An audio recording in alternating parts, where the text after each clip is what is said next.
रूस यूक्रेन युद्ध अब 3000 किलोमीटर तक फैल चुका है। हैरान करने वाली बात यह है कि जब से यूक्रेनी सेना को अपना नया जनरल मिखाइलो द्रपाती मिला, उसके बाद से यूक्रेन के हमले बेहद खूंखार हो गए।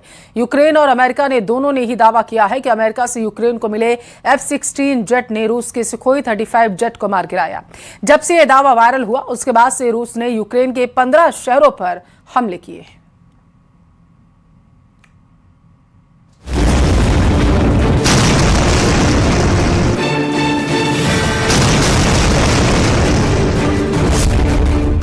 F-16 से मार गिराया Su-35 जेट। यूक्रेन युद्ध में बना रिकॉर्ड। 4 साल 5 महीने से ज्यादा की रूस यूक्रेन जंग अब बेहद खूनी और व्यापक हो चुकी है। जो खबरें आ रही है और जैसे दावे किए जा रहे हैं, वो बेहद हैरान करने वाले हैं। एक तरफ रूसी सेना ने यूक्रेन के 15 शहरों को फूंक डाला है, तो वहीं दूसरी तरफ यूक्रेन वायुसेना की तरफ से दावा किया गया कि उसने रूस के सुखोई 35 जेट को तबाह कर दिया। दावा तो यहां तक किया जा रहा है कि यूक्रेन के नए जनरल द्रपाती ने रूस के होश उड़ाकर रख दिए हैं। जनरल द्रपाती के आक्रामक तेवर, खुफिया पकड़ और आधुनिक युद्ध पर महारथ ने रूस के सामने सबसे बड़ी चुनौती खड़ी कर दी है। आसमान में जेट विमानों के खूनी मुकाबलों ने अब ऐसा रिकॉर्ड बनाना शुरू कर दिया है जिसका अंदाजा शायद किसी को भी नहीं था। हम आपको रूस यूक्रेन जंग का वो हवाई युद्ध दिखा रहे हैं जहां अमेरिकी F-16 जेट से यूक्रेनी पायलटों ने रूसी सुखोई 35 को हवा में ही तबाह करने का दावा किया। मार गिराया रूस का सुखोई 35 जेट। धुआं धुआं यूक्रेन के 15 शहर। यूक्रेन बॉर्डर से इस वक्त की सबसे बड़ी और दहला देने वाली खबर आ चुकी है। आसमान का सिकंदर कहा जाने वाला रूस का सबसे घातक फाइटर जेट सुखोई 35 को मार गिराया गया।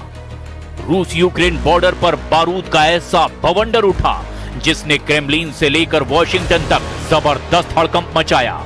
अमेरिकी डिफेंस सिस्टम पैट्रियट ने यूक्रेन की सीमा पर रूस के इस सुपर मैन्यूवरेबल जेट को हवा में ही चीर कर रख दिया। सुखोई 35 का मलबा आसमान से आग का गोला बनकर गिरा और इसके साथ ही रूस यूक्रेन जंग एक ऐसे मोड़ पर आ गई है जहां से अगले 48 घंटे इस पूरी दुनिया के लिए कयामत साबित हो सकते हैं।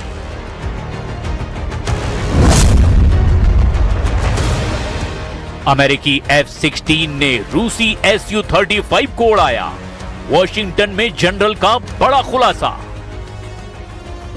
24 जुलाई 2026 रूस यूक्रेन युद्ध के इतिहास में वो मोड़ है जिसने आधुनिक हवाई युद्ध के समीकरणों को ही बदल कर रख दिया है।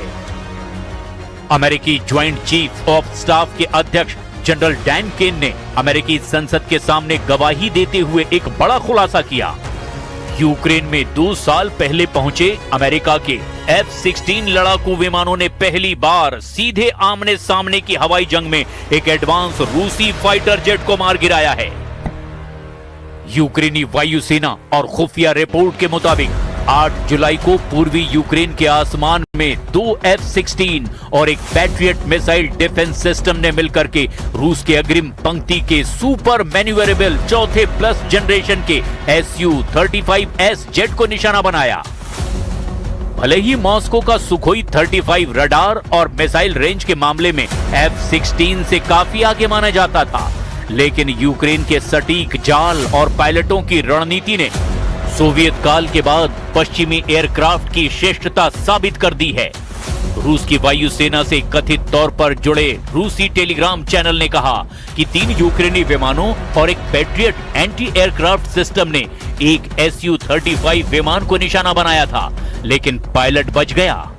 उस समय की रिपोर्ट के मुताबिक इस हमले में यूक्रेन के 2 जेट विमान F-16 थे।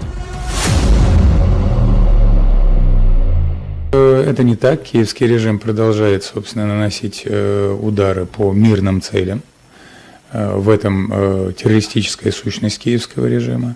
Что касается упомянутой вами компании, действительно ситуация непростая в связи с теми убытками, которые понесла и сама компания, и представители малого и среднего бизнеса.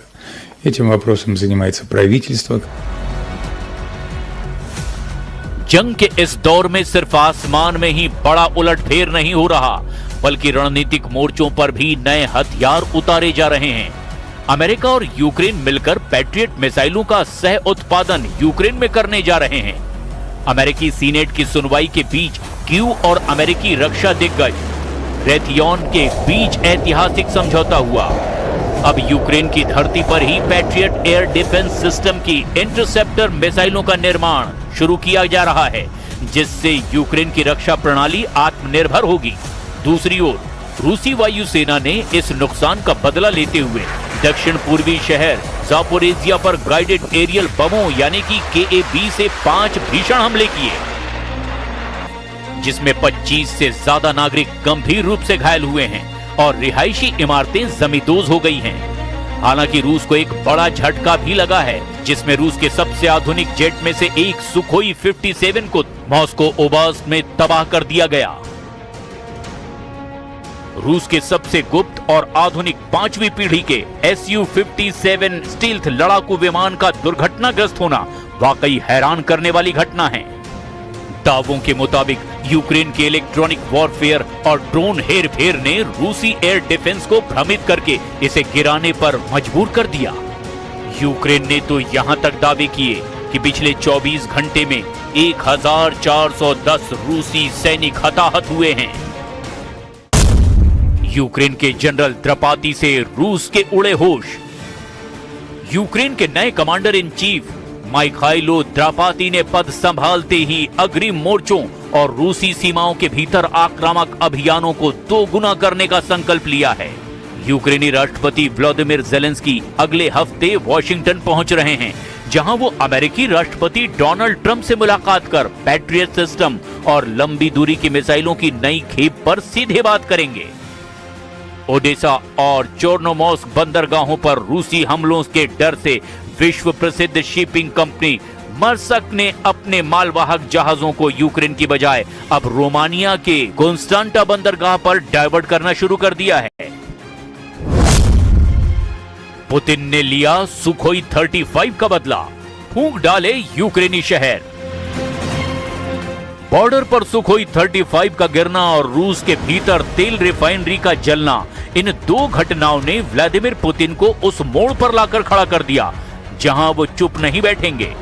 खुफिया सूत्रों का दावा है कि क्रेमलिन ने नेटो देशों को आखिरी चेतावनी दे दी है। पुतिन ने कहा कि अगर पश्चिमी हथियारों का इस्तेमाल रूसी विमानों को गिराने के लिए इसी तरह होता रहा तो रूस यूक्रेन के पड़ोस में मौजूद नेटो के लॉजिस्टिक बेस पर सीधे हमला कर सकता है।